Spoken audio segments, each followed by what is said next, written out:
Welcome back to Save It for the Blind. We're going to continue our deep dive into California waterfowling history by closing out our discussion on the northeast part of the state, and we'll be moving on south down to the grasslands. In the future, look out for additional episodes including Southern California, Tulare Basin, and the northern coast. You know, waterfowling clubs were more common earlier on the Oregon side of the basin because there were more private lands, and they were reclaimed earlier. Uniquely, steamboats and one famous paddle wheel boat were used by hunters to access areas on lower Klamath Lake where birds were concentrated from the 1890s to 1910. There were 8 landings. Laird Landing, the best known of them all. This was on the landing that the freight shipments were transported overland from the town of McLeod on the south side of Mount Shasta. Traditionally, waterfowling hunt clubs were few in the basin. Most hunting was on private properties, hunted primarily by owners and friends, but sometimes served as clubs to leased groups. When Lower Klamath National Wildlife Refuge was established in 1908, hunting was not allowed, but still took place on private lands. Problems existed because of the differences in the Oregon and California laws and regulations. For example, the limit in Oregon was 50 birds a week. The limit in California was 50 birds a day. A week and a day? Yeah, a week and a day. So you can see that problems that rose. Oh, I shot these in California, as you're driving in Oregon. But Lower Klamath Lake was refilled in the late 1940s. In the fall of 1952, hunting was allowed 7 days a week that fall, and 100,000 ducks were harvested. Tule Lake was established in 1928, and 10,000 birds were taken on opening day.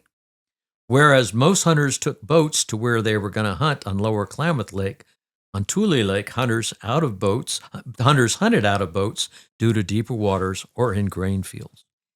In 1956, both lakes came under their own special season, opening 2 weeks prior to the balance of the state. This gave a great number of hunters the opportunity to experience 2 opening days, one in the basin and the other in their local area. The glory years in the basin were the late 60s through the early 70s. At this time, there were 593 camps on the Lower Klamath Lake, with 3,390 hunters. Tule Lake had 239 camps with 1,576 hunters. At both lakes, 60% of the hunters were from out of the area. Later, in 1973, this all changed to better control the situation and allow better hunting for all. Camping was no longer permitted. Blind spacing was enforced, and check stations were put in place. Hunting was consistent in the late 1970s, but it declined steadily since then due to persistent severe droughts. EPA rulings in favor of fish and intense fighting between farmers, Native Americans, and refuges. Most of the early clubs located outside of the basin were located in the bigger valleys, including Honey Lake area, Goose Lake, Shasta Valley, and Pitt River drainage, including Big Valley and Fall River Valley. I've had 3 leases in Fall River Valley, by the way, and they were all quite fabulous honker and mallard hunting. A few of the famous clubs in the basin were Winnema Farms and Lodge on the south side of Sheepy Ridge, beginning in the late 1940s and still active today. Also are 2 clubs at White Lakes, Lower Klamath, Walt Bark and West White Lake, Klamath Sprig and Honker Club in southeast Lower Klamath Lake, and the Rat Club. The Rat Club's between Highway 97 and the Klamath Falls in the Klamath Straits. More private clubs existed in the past, and only a few today. There's that one in Klamath that hasn't been flooded in forever. Which one it is? The one in the middle of the refuge? The one that's on the, will that be south side of Klamath? Southeast side? Yeah. Yeah. That would be White's Lake. Yeah. Yeah, that thing has it's been like there were flooded in two forever. clubs there, you know, Yeah. and that was a great spot. I got to hunt Lower Klamath in the 60s and 70s. Early 60s and all through the 70s. And it was still quite exciting. It was really good. I've hunted in mud boats and hunted just getting out and tromping around, Yeah. you know. That's a lot of change from then till now. But I'll tell you, my favorite hunting in that whole area now is my friend's ranch in Upper Klamath Lake. It's like out of a dream world, and you know they take good care of it, and they're ethical hunters. And half the time you go up there, you shoot a couple of mallards and you put your gun down because it's too easy, and it's just nice to watch.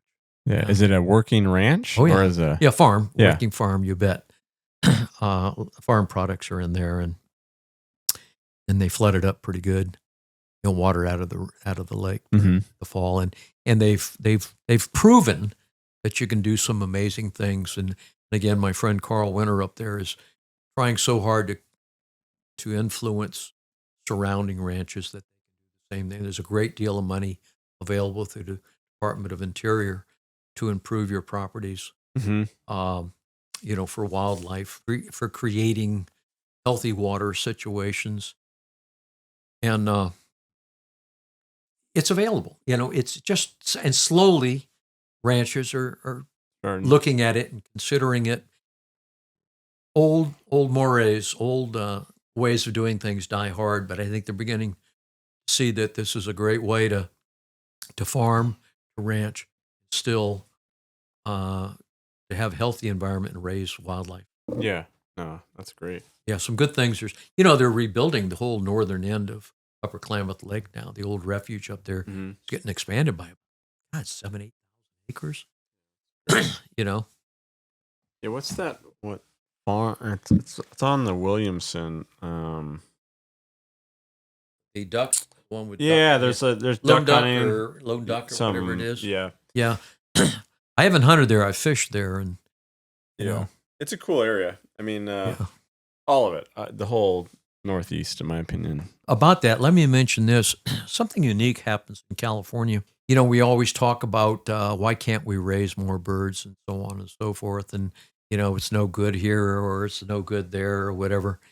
We actually have better success in the proper places in California breeding birds. In other words, it's a great place for the nest to be successful and birds to be raised, or at least to be born. But the other flyways have better success, and they're making it after it being born. Two problems. Number one, we don't have enough water. These birds need water immediately, not just to drink, but to get their food, to get insects, invertebrates, and so on and so forth. It dries up. These birds hatch, and then all of a sudden, there's no water. They die. Whereas back east in the Midwest and Mississippi Flyway, etc., they're not as successful in their breeding, but those that do breed make it. Plus, we don't have good laws allowing us to deal with predators anymore. And, everybody thinks of, raccoons and skunks and coyotes and this and that. Those are horrible predators. What's the worst predator? Aerial. Ravens. Yeah. Ravens and crows. They're the worst. And anyways, we don't do a good job of raising our birds in California once they're born. We more are born here than the other flyways, less survive. They got to have water to go to. We got to take care of the predator situation. Let's talk about the grasslands. Teal, and more teal. I'll tell you, I love it. It's a place that I grew up hunting as a young man. But it went through some real troubled times, and now it's just doing some phenomenal work down there about water regulations, acquiring water, etc. I could go on for hours congratulating the Grasslands Water District. and the work that they're doing down there. Some individuals, like J. Martin Winton and a few others, but the Water District, they are the ones that have kept that significant wetland area, 240,000 acres in the wetland, the grasslands ecological area. But they're the ones that have kept it alive, and they're doing new and innovative things every year to acquire more water rights. They are Rick Ortega, the leader of that, 5 members of that board, including Pepper Snyder and Fritz Reed, and there were 5 of them, wonderful guys. They're just doing amazing work, and my hat's off to them, because they're the guys in that organization that's making all the difference. Now, the San Joaquin Valley is essentially divided into 2 sections. The northern section, dominated by the grasslands in western Merced County on the west side of the San Joaquin River, that is, and the southern, dominated by the Tulare Basin. The grasslands were not a swamp in the same sense that the Butte Sink is, but rather is dry throughout much of the year until reflooded annually by the winter rains and again by the San Joaquin River spring overflow. That's historically. Much like the Sacramento River, the San Joaquin River was bordered by thick stands of tules with many sloughs and ponds, and alternated by alkali flats. Much of this land had been altered by Miller and Luck's agricultural operations and irrigation projects in 1914. I think everybody knows basically who Miller and Luck were, the 2 immigrants from Germany that came in and became the largest landowners in California. And can you speak to how they claimed their land there? Because that's how they were in boats, right? Or no? Weren't they? That you're talking about the swamplands. Yeah, you can talk about that when you put it in there. But Yeah. I think that's interesting about that area, because you wouldn't think that it was all flooded and people were in boats and claiming land and all that. Yeah, that's where a lot of that took place, and you see the classic pictures and everything, and Yep. we can talk about that a little bit. But the first duck clubs were on land leased from Miller and Luck's before the turn of the 19th century, and were quite large. The Los Banas Club had 11,000 acres leased in 1902.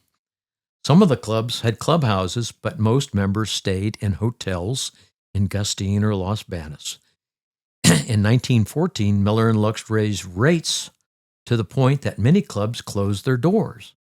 To make things even more difficult at this time, conflicts between clubs and market hunters were frequent, and multiple camps were located along the Santa Fe grade.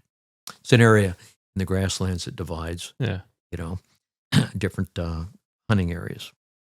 Then in 1915, Miller and Luck canceled all leases in response to the killing of a game warden. In 1916, Miller and Luck owned 530,000 acres in the San Joaquin Valley. They also owned, places in other states too. Wow. The Malheur Marsh, for example, in Central Oregon, was owned by them, and they, did a lot of cattle grazing in that area. 530,000 acres in the San Joaquin Valley, and could no longer manage their debt, and they started selling land to duck hunters. By 1922, they had sold much of their land to duck hunters, forming clubs, and then sold another 44,000 acres to hunters, forming clubs in 1936. Many of those clubs are still active today. Bryant Dam on the Kings River was completed in 1942, and there was no provisions for downstream water. This led to the formation of the Grasslands Association, led by J. Martin Winton, and later to becoming the Grasslands Water District. This was a new era, and Martin was the leader, often referred to as the father of the grasslands. Water rights were shaky, and Winton fought for them for 3 years, often going to Washington, D.C. to speak to legislators. Finally, in 1954, President Eisenhower signed the Grasslands Water Bill, which reauthorized the Central Valley Project to provide water for quote-unquote fish and wildlife. Today, the Grasslands region in western Merced County includes the largest number of duck clubs in California, 180 active and over 500 historically. Most of these were in the Grasslands Water District, and all are in the 240,000-acre Grasslands ecological area. The grasslands are further divided south and north, about at the town of Las Vegas. Most of them have land and cattle names, and this was to reduce taxes with liability to the duck clubs and not the cattle ranches.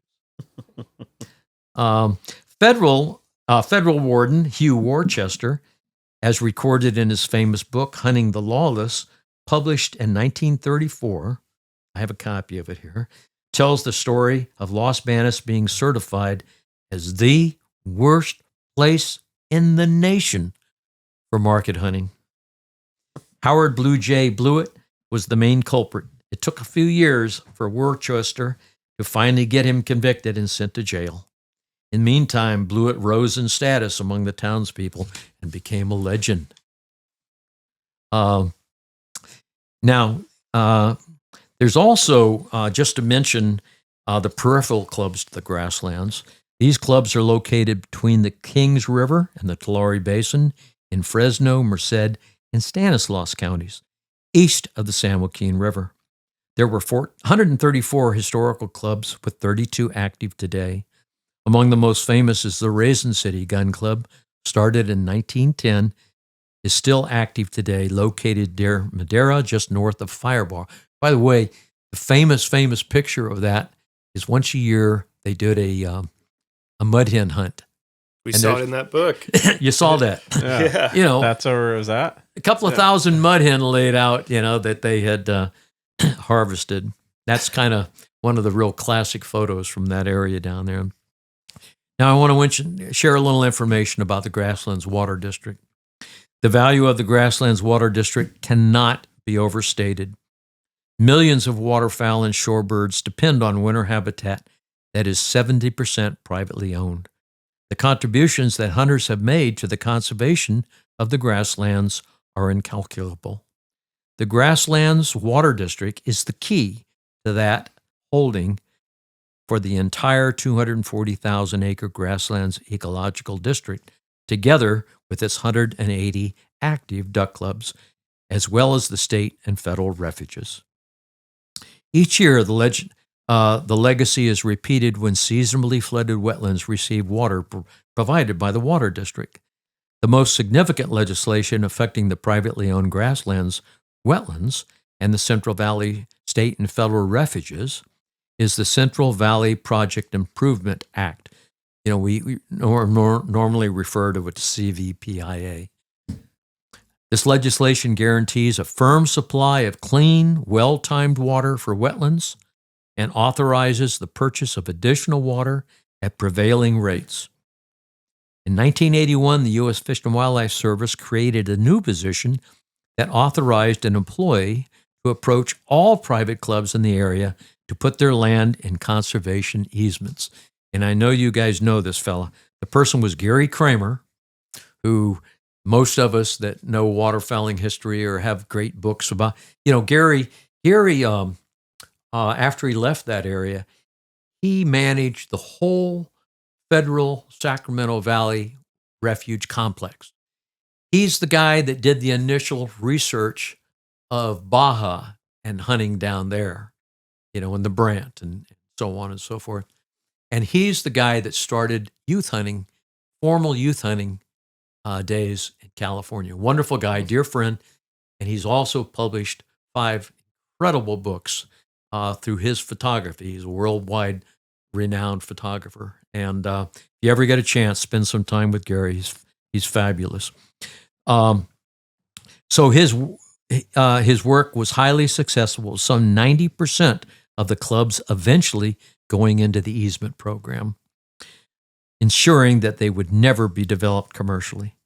The whole debacle of selenium was the first damaging result from the Bureau of Reclamation to bring in agricultural drainage water into the grasslands prior to it eventually planned to being shipped further north to San Francisco Bay. Never got beyond Kesterson, etc. The resulting San Luis drain brought the water into the Kesterson refuge, where in 1982 the environmental disaster exploded, bringing national attention to the area. In 1954, J. Martin Winton, known as the father of the grasslands, through his unceasing efforts spanning a decade, convinced the House of Representatives to pass the Grasslands Development Authorization Act, mandating the annual delivery of some 50,000 acre-feet of water, quote unquote, for fish and wildlife. After the enactment of the CVPIA in 1992, the Grasslands Water District took on the continuing task of ensuring that the law remained intact and that the Bureau of Reclamation implemented its refuge water supply legal requirements. Today, encroachments are threatening the grasslands ecological area from several fronts. Urban encroachment, both homes and commercial developments.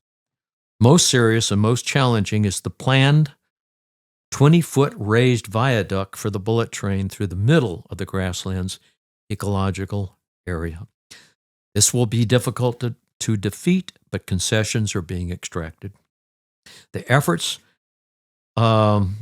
continues to be fought by the Water District. One of their important gains has been to achieve 25% of level 4 water for the refuges, the level of water needed for optimum habitat management. Great guys, great organization. Our hunt program is now accepting applications for fall hunts. These include dove, deer, turkey, ducks, and geese.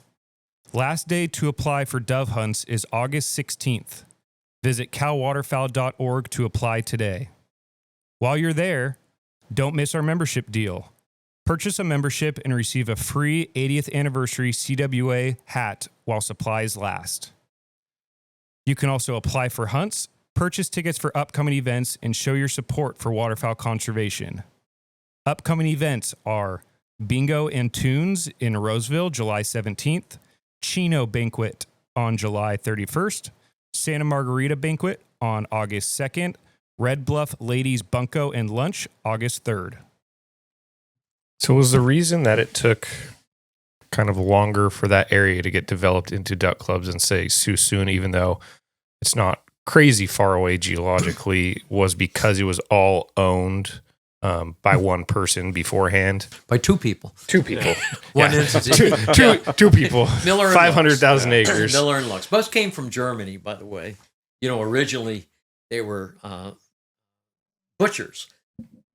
They were butchers originally in San Francisco, and then put their own little stockyard together in South San Francisco, and then heard about these lands down there. It's a long story, but great story. Because there was cheap land? Is that why they ventured down there? Yeah, were they cheap? Nobody wanted them. There in essence was a lot of alkali flats, and periodically, water would cover the lands, but that was spring flooding from the San Joaquin River and winter rains. Other than that, it was pretty damn dry. Yeah. It wasn't a desert, but it was not very attractive. So what was their thought behind just like, hey, we'll own a bunch of land? Because no, good question. Because here's the key. They started managing water in that area. And they bordered the San Joaquin River, but a lot of sloughs. And what they did was they got horse-drawn scrapers in there, and they started creating their own canal systems. And they could take water, nothing to take water over 50, 100, 200,000 acres. They could do it. They did it. Gotcha. So they saw the dry ground and said, hey, it's next to a water source. We can make it not dry anymore. Yeah. Yeah. And, a lot of high desert lands are very fertile. They just need water. Yeah. So they were pretty amazing in developing, reclaiming land through irrigation projects. Matter of fact, a lot of those irrigation projects still water the grasslands at proper times every year now. So again, they just got overburdened. They couldn't handle their debt, and eventually started first leasing, but then selling their lands. So all of the land in the water district is old Miller and Lux land, and most of the water in the 240,000 ecological area is old Miller and Lux land as well. So you talked about the liability reasons why you hear and see a lot of clubs that's blank land and cattle company. Yeah, that was interesting. That was tax. That was tax but issues. did they get that from Yeah. Lux and whatever? Like, oh, we'll just Yeah, keep no, going with that plan? they work the legal laws as well as they can. Sure. And they're good at it. The clubs in, let me tell you, I've rediscovered the grasslands. I hunted there a lot as a kid, particularly in Mendota. I think I told you earlier, drive down every Friday night with my uncle. Even when he wasn't available, when I finally turned 16, I had a car, I'd go down by myself. Yeah. It was phenomenal. It was just amazing. I hunted that area a lot as a kid. Matter of fact, it's the only refuge I've ever hunted. But my heart's there. It's a great place today still. The things, the way the refuges have changed, it's made, it's the thing that still binds the area down there together. It provides the water that's needed. It's a big enough place where most people can still go hunt. It's a fantastic place to still hunt down there. Oh yeah. I didn't start hunting the grasslands until, I don't know, probably 6 or 7 years ago. And I'd always heard, there's nothing much down there. There's nothing much. I've hunted in multiple refuges that if you would have dropped somebody there, they'd be like, yeah, I'm at Little Dry Creek. Yeah. Like trees and sloughs and mallards. I was like, I Water didn't know. grass, smart weed, yeah. Yeah, it's just some beautiful place. Or you could go out where you think grasslands looks like, and it's just like open water and tule patches. Yeah. But, I like I said, about 3 years ago, I rediscovered the grasslands. I hunt frequently with my dear friend Fritz Reed, one of the most eminent biologists ever in Ducks Unlimited, who is a member of the wonderful Coast Cattle Club. And I'm so fortunate to hunt with him 1 or 2 times a year down there. And my dear friend Peter Otteson in the Salinas Club. And, I've hunted Hollister and a few other places down there. But as I said, I've rediscovered it. And I'll tell you what, it's a wonderful place to hunt. Yeah. It's amazing how good the hunting is down there. And there are, I'll tell you, there's a lot of clubs, and I would put about 25 of them as being better than good, you know, and they're managed well by their owners and so on and so forth. But it's primarily teal hunting. We get other birds down there, but it's primary teal hunting. It's most often limits. We shoot small gauges down there. I love to shoot my 28. Yeah. But I'd say it's probably half and half between 20s and 12s down there. But it's phenomenal, and the people love their marsh down there. A lot of them, just regular guys like you and me. Yeah. And it's a place that, for a lot of dynamics, it's cheaper to get into than some of their other areas. I'll tell you, some of the more renowned clubs down there, it ain't cheap anymore. I could say I know of some shares with a private house on the property, a beautiful modern house, that are going for more than $400,000. Mm-hmm. But there still are memberships down there less than $100,000 where you're going to shoot ducks and be with great guys, like-minded guys. The hunting quality is good. Yeah, it blows my mind how good it is. Well, because people think like, oh, I want to go shoot big birds in the Sac Valley or whatever it may be. But it's like, if I can go out and consistently shoot teal all the time, I'd be a happy camper. Plus, I don't think there's a better bird to eat. Yeah. And a place to shoot your small gauge is so much fun. It truly, truly is a great place. They take great pride in their clubs, great history down there. It's a wonderful place for the average guy to get involved. And even there's a lot of leases down there Yeah. that are really reasonable. Yep. And, the transportation down there has changed. Highway 5 is you don't have the fog like you used to have, sadly. But, you don't have that problem of driving with our modern cars that zip right along and services, filling stations all the way along the highway and everything going down there. And the great towns, Augustine and Los Banos, have all the services in the world that you would need. And by the way, Los Banos is really the dividing area. It's not quite even there, but it's really considered the dividing area between North and South grasslands. I've always wondered that. I'm North Grasslands. I'm South Grasslands. Like, I don't know the difference. Well, there is a big area too. There is a difference, and I don't want to. I've just heard people talk like, oh, the birds are still in the North Grasslands, and the birds haven't showed up in the South Grasslands. It's like, is that big of a space? It's that much difference? Pepper Snyder's place down there, the very southern end of the South Grasslands, you couldn't find better hunting. Yeah. He's done a phenomenal job of maintaining those wetlands and developing the customs and traditions there where everybody is an honorable hunter and so on and so forth. An amazing place. Same thing at Coast Guard, Cattle, and the other places that I hunt there. You talk about traditions and valuing their natural resource there.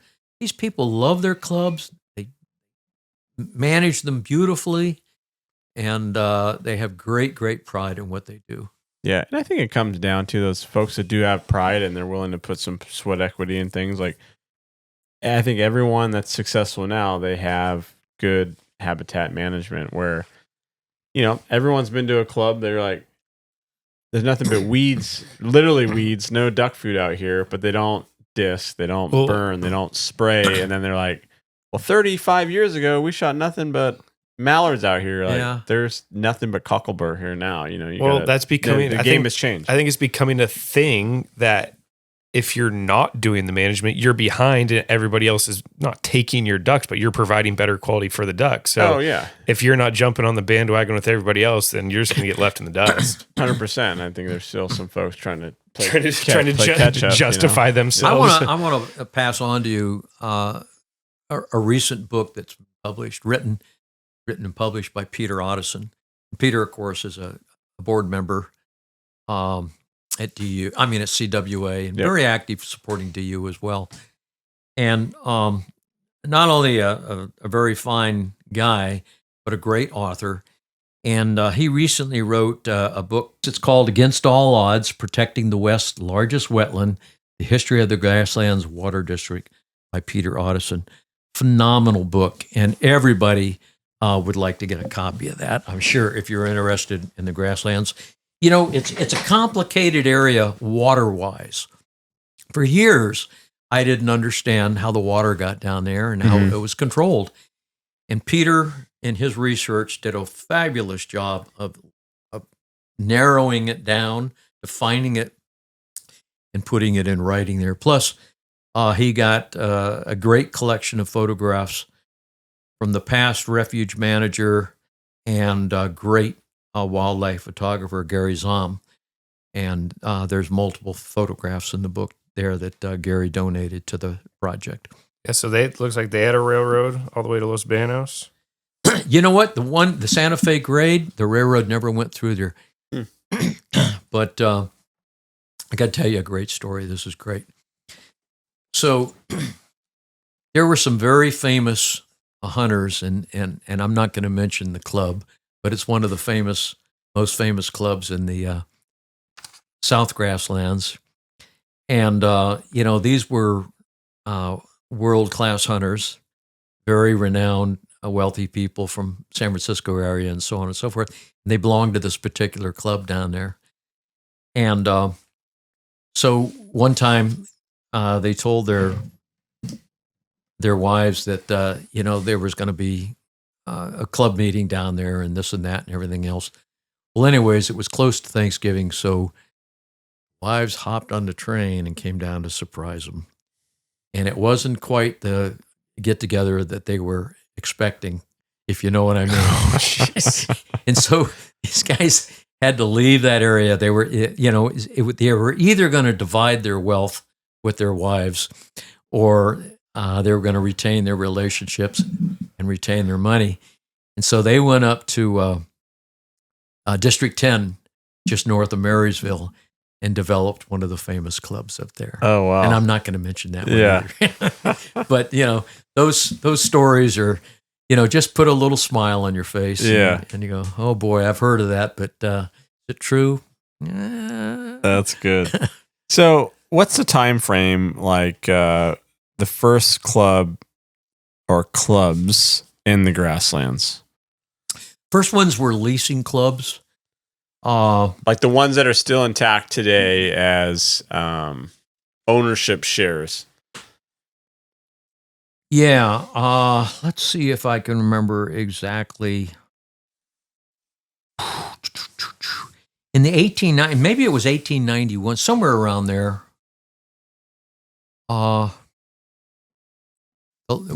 was called the Los Banas Club developed. It was the first one. It's huge, like 11,000 acres or something. And so the first clubs were, before the turn of the century, but they were all leased. Okay. And it wasn't until the early teens that clubs started actually developing the private clubs. The 20s, 30s, a real growth of clubs in that area. Yeah, I mean, I just think like if someone is wanting to be a partner in a club, and still a lot of money, but in terms of the entry point, it's definitely on the lower scale of owning a duck club and having phenomenal shooting in terms of bird averages, etc. I know a lot of people that, they don't shoot teal and they just go out a little bit later, and then everyone on the club is done with their teal and they have the entire club by themselves and they shoot wigeon and, pintail from, 9 to 12 or whatever. I'm telling you, my favorite time to hunt. You're absolutely right. Yeah. And not just a lease, but if you want to buy a club, buy into a club, and opportunities exist all the time. The bigger, better known clubs are going to be kind of on the border of being expensive now, or are expensive, but not like the Butte Sink and some other areas. So yeah, it's a great area to get involved, and there's nothing like owning a share in a club. It eliminates all the anxiety of, I wonder if I got a place to hunt. I'd love to hunt this weekend, but nobody's invited me, or I don't want to go. I didn't get drawn for. It eliminates all that. And basically, you don't lose money in clubs. If you go to sell, you might even make some money. Some make significant money, but it pretty much you're pretty much going to get back every penny that you've put into it. But yeah, it's a great place to either get started or to go enjoy yourself, because lots of birds. I'm not down there very often. I don't see birds. In those 3 years, I've had one hunt where we just enjoyed the view. Yeah. Out of probably 10 hunts down there in the last 3 years. But it's a phenomenal area. It's got great history. It's got wonderful people, and just lots of opportunity. It's a special place.